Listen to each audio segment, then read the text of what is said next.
डोंबिवलीतील आयरे गावात स्मशानभूमीत सुविधांचा अभाव पाहायला मिळतोय। ठेकेदार वेल्डिंगच्या कामासाठी स्मशानभूमी वापरतोय।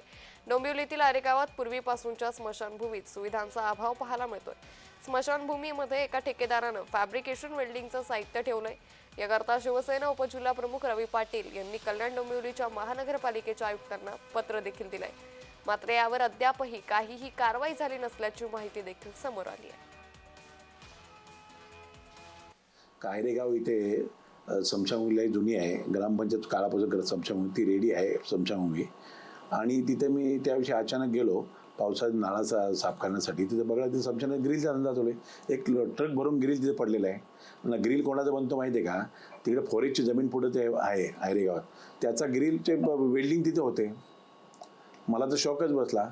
महापालिका आपण बघतो ज्या महापालिका जागा TDR दिलेल्या जागा आहेत तिथे एक तर बऱ्याच ठिकाणी अतिक्रम होतो। आता स्मशानात पण अतिक्रम व्हायला लागला।